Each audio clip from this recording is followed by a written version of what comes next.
we stretched a bit too far in the 7th season, and we made fun of it ourselves in our first promo, in our first communication about stuff that, we were talking about. Every time Coffee comes, it's always exciting. Conversations are always more candid. But we felt like, this time around, and perhaps subsequently, the conversation should be fun, exciting, the games, the rapid fire, all of that. But like we also felt like it'd be nice to get an insight into a celebrity's emotional state of being, besides just being movie stars and the projections that they have in the real world. It was so real. I just felt that, we had a ringside view. We were sitting in their living rooms, and thanks to Karan, you got us all there. Thank you so much. For most of us, and as I said, 19 years is a long time, guys. I mean, I have memories of seasons, okay, better than memories of my own seasons, all right? So, like for me, one of the most glorious seasons was the one when Rakhi Sawant was on the couch, for example. You were always a marker of our times. You told us what was sticking, what was hot. But tell me, what are these 19 years and this show particularly meant to you? I mean, it's very tough to really encapsulate my emotion vis-a-vis Coffee with Karan, because predominantly and primarily I'm a filmmaker, and that is my primary passion. But this is such a huge part of who I am, and I can't separate the two at all. Many a time, wherever I am in the world, people scream coffee, coffee like I'm a beverage and not a person. And I have to turn around and say my name is Karan, and you can't drink me. But of course, being consumed is always a great thing. But it's also like when it's like a double-edged sword, right? You're a filmmaker and you want to be asked what your next movie is. Invariably, you're asked when the next season is and who's next on the couch. And it's like Kabhi Khushi Kabhi Gham, because the khushi in it is that you've done something for 19 years, spread over 8 seasons, that's created its own impact in pop culture, and yet you feel like, "Arey yaar, kabhi meri picturon ke baare mein baat kar liya karo." But there is so much energy and excitement that surrounds Coffee with Karan that it's always heartening, though, I have to say, full of gratitude. Very few shows really have been around for 19 years. Truly. And this is one of them. And the fact that you can still tolerate me after 19 years, I'm eternally grateful. So I don't have to go by the trolls, really, because what the trolls suggest is otherwise. So I feel like, that's a virtual world, but the real world, this beverage gets a lot of love. And I'm happy. Absolutely, absolutely. Some love for that, guys. Oh my God, 19 years, I love it. Also, I want to acknowledge the fact that with Hotstar coming on board and taking the show, it's reaching so many homes. Do you think that, that has also been its own journey for you? I mean, absolutely. The power of Hotstar lies in its massive reach. Disney Plus Hotstar has been a huge blessing to Coffee with Karan. In space, I think that you lose a little bit of that, which is what I'm just sharing with you all the inside chatter that went behind Coffee with Karan, and we kept coming back to finding a replacement to Rapid Fire. Oh, man. And the sad thing is people are much more worried now than they were in the first 3 seasons, because nobody wants a PR nightmare, right? Nobody wants to be getting into, so everyone is so careful that you have to kind of make sure that you eventually change the language of the rapid fire, so at least you'll get something. Otherwise people are there were times where people have answered with abandon. Most overrated, most underrated, and I'm answers were just flowing. Today, I wouldn't answer those. How can I expect them to? We all have to somewhere be, we're in a very sensitive climate always. Social media has made us so much more sensitized to sensitivity. So everyone is so much more sensitive about what they're saying, what they're expected to say. Fan clubs get angry, and I don't want any of that. Eventually a talk show that's meant to be fun, you have to have fun with. Who wants the downside of any of this? I'm inviting them, they come for their absolute love for me and their relationship with me, and I have to protect that. It's like ghar mein agar aapne mehman ko bulaya, you don't want them to go back feeling that, I have a bad stomach.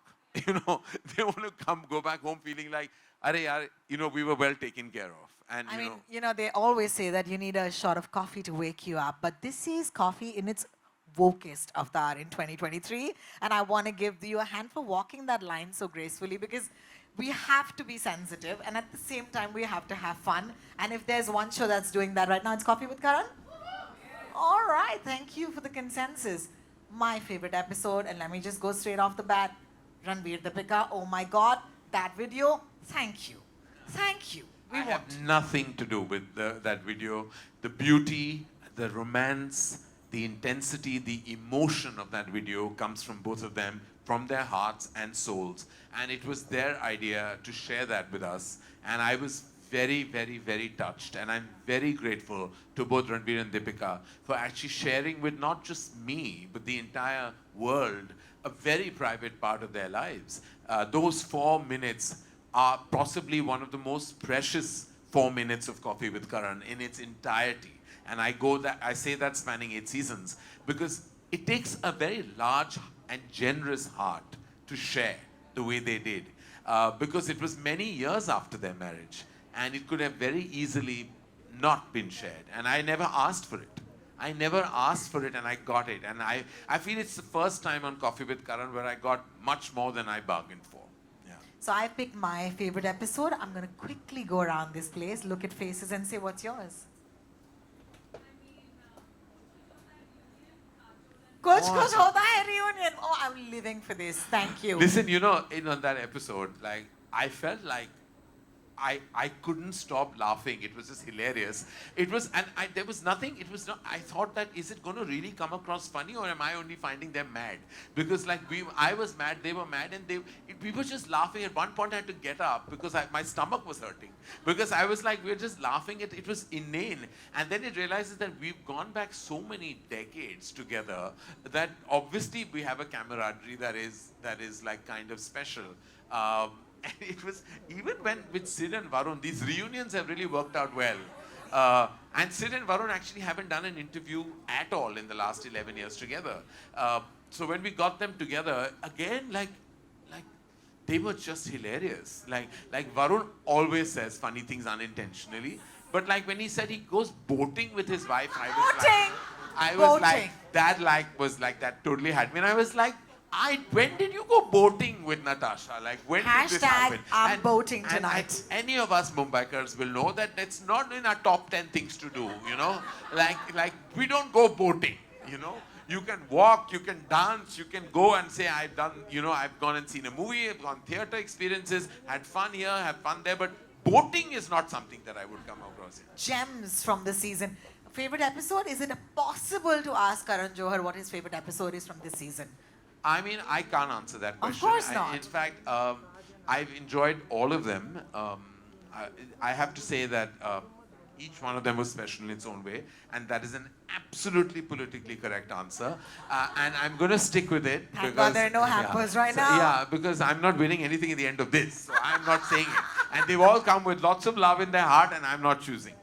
Oh my God. All right, so then I think it's time to let you do some questions, right? So we have a mic, it'll pass around. Obviously, you'll address your question to Karan Johar, not me, so go for it. Hi, Karan. Hi. Karan, my favorite was Vicky and Kiara, after Sid and Right. Varun.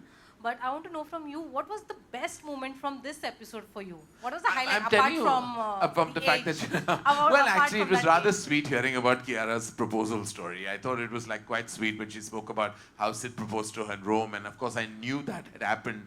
But it's like what I love is when people actually drop their guard and share bits of their personal life that no one else would like know about, or no other show or interview would have access to. I thought that was sweet, and I just thought Vicky was like wonderful throughout. Like, he has such an easy personality on camera. Like, he's just so himself all the time. I feel like that's how he comes across when he puts up a Punjabi rap video, or when he gives an unabashedly brilliant performance in Sam Bahadur and everything that he's done. Kiara has such a gorgeous, real energy, and I just thought like so much of that episode was so lovely. There are few episodes that keep you smiling throughout, and that was one of them. Hi, Karan sir. My question to you is, you had revealed, in one of the episodes that there was a period of time when you were not on talking terms with Kareena and Kajol. I mean, a little bit of that is also mentioned in your book. Yeah. But for those who do not know, do you want to say a little more about that? And do you think that period has strengthened your bond with them? I mean, absolutely. They're not. Well, with time you realize that the relationships go through ups and downs. Um, I never want to go back to the time when we weren't speaking, because those are times that I feel I lost out on precious time with two women I absolutely love. I'm just glad that today we are even stronger as friends, as family. And in fact, it's bizarre because when I speak about, I never thought that Kareena and I would have children at the absolute same time.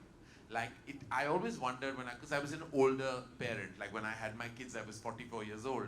And I kept thinking in my heart that, I'm going to obviously be the oldest person in a PTA meeting, or on a WhatsApp group, or in a birthday party. And that's so far from the truth, because Kareena had Temur at 2 months prior to Yashin Ruhi's birth, and Rani had Adira a year before. And I was like, these are two of my closest friends, and they both actually, have kids around the same age. And if you see Kajal with my kids, it's like she's becomes one of them. And I'm just so glad that I have this support system of all these friends. Because when you're a single parent, you have to know one thing, that you do need, barring the fact that I'm eternally grateful to the universe for my mother and how she co-parents Yashin Rui with me, but I'm also very grateful for my friends, because they're all there. They're all there with all their hearts. And so even though we went through a phase, I'm just glad that we are even stronger today. And I think what doesn't break you makes you stronger. Thank you for that beautiful question. After you, there is a girl with with her hand up for a while. Yes, ma'am, you. Yes. Would you just raise, just stand up so that they can give you a mic later? That's okay, ma'am. We'll come to you after. Okay, thank you. Yes, Ankita, please go ahead. Hi, Karan. Hi. Karan, this season was special because you brought up a topic which nobody thought a pop culture show like this would bring up. That's anxiety. Yeah. And not just about anxiety, you spoke about your battle with it, how you dealt with it.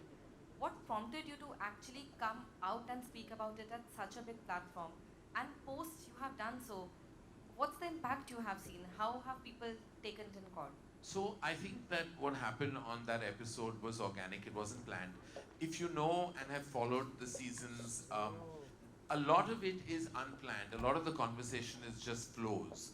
I felt at that point of time when I saw that beautiful video of Deepika and Ranveer's, I felt like, apart from the fact that you talk about your loneliness, but you also, because Deepika has expressed herself in the public domain about her depression and the fact that she has even a foundation, that deals with it with such absolute -- I had to say that, it was something that I felt like I needed to share, because I feel like a lot of us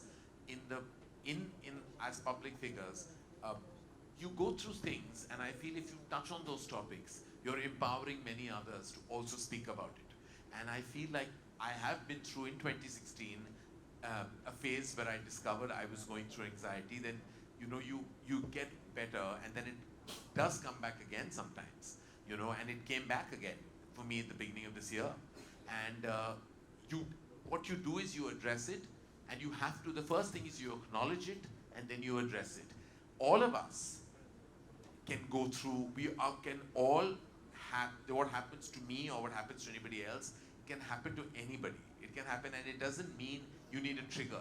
Sometimes it's a result of many things. Sometimes there is a trigger.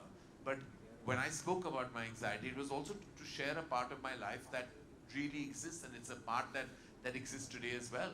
And while I speak, I have absolutely no fear in saying that I'm on medication, and I feel much better today because I seek the help, and I think we need to. Sometimes you feel that, you can speak to a family member and you can speak to a close friend, and maybe that is therapy in itself. But there are professionals who can actually guide you, where sometimes your loved ones can't. And not because they're not capable or don't want to. It's sometimes that's just not their they've not been educated in that zone to tell you what to do. And that's where formal education in that field can truly help you and guide you. And you need professional assistance, you need to go there. And for that, the only thing I tell people is acknowledge it first. Acknowledge it to yourself, and you make sure that family members also are aware, and then you take that step that you have to. Thank you for that question, actually, and thank you for that answer, Karan. A lot of us feel seen many times. So sorry. So there's a girl behind you, and she's really been waiting her own time. Thank you. Thank you, Rohini. That's very gracious of you. Hi, Karan. I'm Vijay Lakshmi. Hi. And my question to you is, each time when you think about combinations, because a lot of times, the audience who have been watching your show religiously for all these years expect certain actors and certain people to grace the show. But for you, it's always about combinations and how. So I want to ask you, how are these thought through? Like, is it basis on relevance? Is it basis on social media chatter? Is it basis on the combinations? How are the combinations just thought out? You forgot availability and intent. Best. There are two very important things that actually make combinations. One is their desire to actually come on the show. Second is their availability in that combination. The third is that you put up a set and you've got to finish it in a month and a half. And you've got to kind of, those are external factors that people don't think. It's very easy for you to say, get A and B together. But are A and B in town during that time? Are they busy? Do they even want to come? I can't force anyone to come on the show. They have to want to come.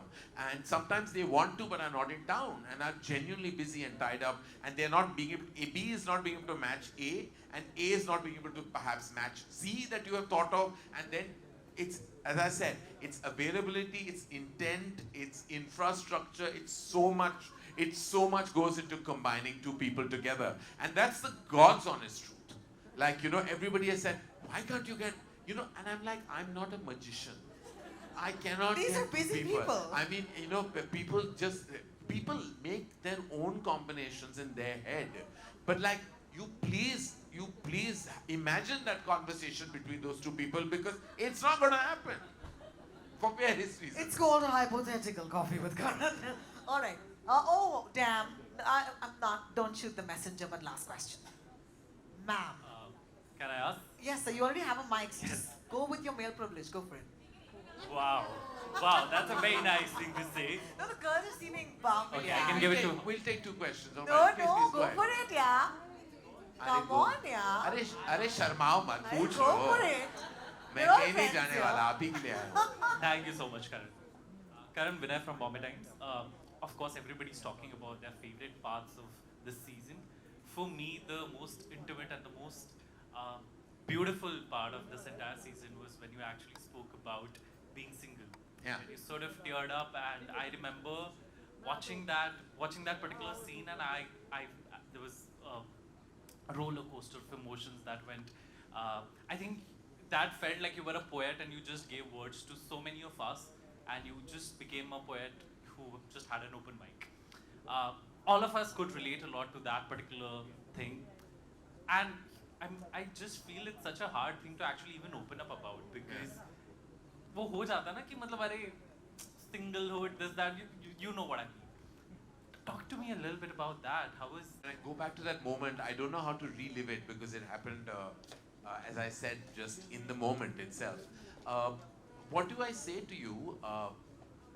People tend to judge you by an impression they have of you, by what they know and see of you, but nobody really knows who the real person is behind any of the projected intent of that social public figure. We've always put out a version of ourselves, right? That's what our job is. When we give an interview or we promote a product, a film, you're out there, we protect our vulnerabilities. But then at one point of time, you grow older, you grow wiser, you evolve, and you feel like sharing a piece of your life is not as scary as it used to be. I've already written a book when I was 43 years old, which was 80% of what I could share. there is always a 20% that we'll hold back, and it's our prerogative too, because that will remain with our hearts forever. That moment was true because it is true. There is, I have 2 children. Obviously, I'm co-parenting them with my mom, not with a partner.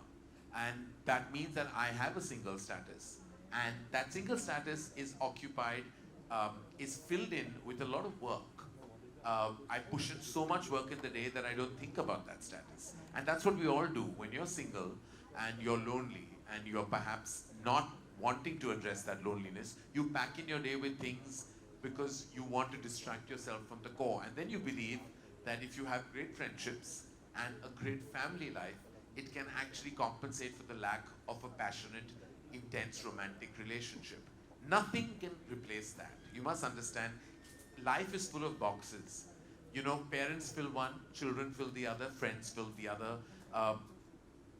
But there is a box for an intense love romantic relationship that if you don't experience, there is a sense of incompleteness that nothing can ever fulfill. And that loneliness can actually really kind of consume you, and it has consumed me. And I have not been in a relationship for very many years, a decade and more, and only I know what that really feels like. Fortunately for me, I can live vicariously through cinema. I can create those stories and characters that perhaps that I would like to kind of either romantically be inclined with, or just fulfill that part of love and romance in my life. Not everybody has that leverage. I am a filmmaker, I'm a storyteller. What I can't experience, I can write and execute on celluloid. And that to me is my biggest privilege, that of being a filmmaker. Yeah, can we just take a minute?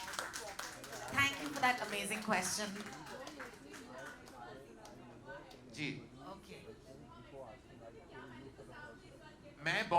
मेरे से नहीं होता, मैं बहुत बार बैठ चुका हूँ उस काउच पे, कुछ नहीं होता। ये दूसरे लोग आते हैं और उनकी जिंदगी बन जाती है, उनकी शादी हो जाती है, सब कुछ हो जाता है, उनके रिलेशनशिप्स कामयाब होते हैं, कामिल होते हैं। मैं उस काउच पे बैठ के मैंने बहुत चीजें मांगी हैं, वो नहीं मिले हैं, नहीं मिले हैं। I want to tell you that manifestation only works one way. 3 people on Yeah, this couch, sorry. so congratulations. We'll do it quickly so I can. Hi.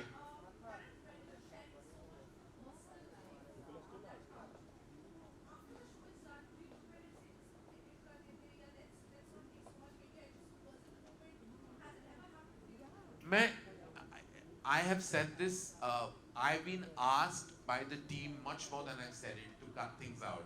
I have actually never wanted to cut stuff out because I feel like everybody else protects your interests much more than I have myself.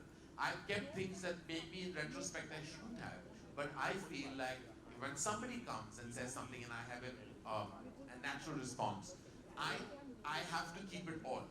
You know, we cut out the boring banter which actually don't add up to anything. But things of consequence, we've never cut out. And I have never asked to remove anything that I have said that is too personal, or perhaps sometimes maybe an opinion that I feel will have repercussions and ramifications. It's all there. And there's proof of that. You've seen it.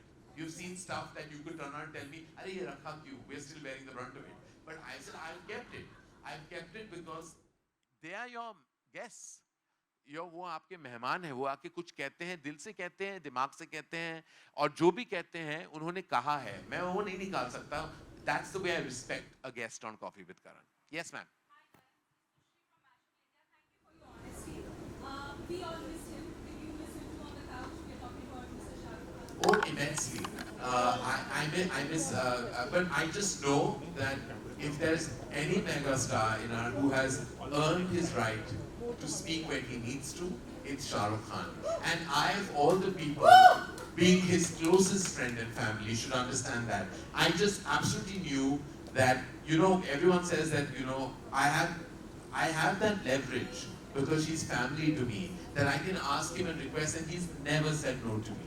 And I don't want, so I never asked, because I know that he didn't want to be in that dilemmatic kind of like situation where he'd have to say no to me. Like whenever I've asked him, so I pick and choose what I ask for because like he's somebody that matters the world to me, he's family to me, he's my older brother, he's everything. And I feel like I know when the right time is there, I will ask him. And I know when he has to want to speak, he will. And when he does, I know it'll be extraordinary because no one gives interviews better than Shah Rukh Khan. Nobody speaks better than him. When he speaks on a global platform or on a national platform, he is just the wizard of words and truly the emperor of not just entertainment on screen, but also off screen. And a lot of our collective love for him is because of the man that he has been to us off screen. You know, so you love him as every character from Raj to Jawan, but like the Shah Rukh Khan that we all know, I mean, you can't, I don't know a single person that will be in a room with him and not walk out of the room weak-kneed or absolutely in love with him. Like that. I don't miss because I have coffee with Karan nearly every night. So I have nearly every evening, Shahrukh, Gauri, me and his family, we meet. So I'm having those conversations. I understand why you would miss him, but I'm satiated because he's a big, huge part of my daily existence and life. Well, thank you so much, everybody, for joining in today. Thank you. And I have to just end by saying that, firstly, thank you. Thank you for always being so kind and gracious. Thank you for always being like so vibrant and also so energized that you give that energy to the person you're sitting next to. Thank you to Disney Plus Hotstar and special mention to Gaurav Banerjee and his entire team who have been so absolutely amazing. Right through the journey of Coffee with Karan, to Mr. Madhavan who actually, he's been our guiding light at Disney Plus Hotstar, and to Janvi and the entire team of Coffee with Karan, to everyone, my marketing team, to Nilofer, to all of them who have been stalwarts and pillars of Coffee with Karan and have stood tall. And special thanks to even Len who has been with me right through. And like also big thanks to all of you, you know, who've actually given the show love. Even when I've read large columns of criticism on the episode, I'm like, wow, somebody took so much time to dissect a talk show. And I'm like, that is so gratifying to even read like, and like, I'm like, this particular episode bored me to tears, but why are you writing 5 pages on it? Like, if it bored you to tears, then why have you written so much? Like, if it bored you to tears, you should have switched it off. You have that remote in your hand. But I'm very gratified by the love, the criticism, the analysis, and also the consistency of the fact that maybe, if all else fails, I know I'll always be a host on Coffee with Karan. It's great solace for me to keep. Thank you guys. Thank you from the bottom of my heart. Thanks, Karan. Guys, it's pretty simple. I mean, this industry used to wake up on Friday mornings, but you made it Thursday morning. So thank you so much for doing that. Actually, Wednesday midnight. Wednesday midnight, guys. Wednesday midnight, of Well, course. this Wednesday midnight, you don't have anything to see because you already saw it. You saw. Yeah, okay, watch it. Yeah. Well, I mean, like if you can watch it, but it'd be lovely if you tune into another platform and watch Rock Kirani again also. It would be lovely. It would make my heart even happier. I'm not mentioning that platform because then you know what will happen. Mr. Johar, we love you. Thank you so much for joining us. Thank you. It's Thank been you. wonderful. Thank you. Thanks, everybody. We'll see you.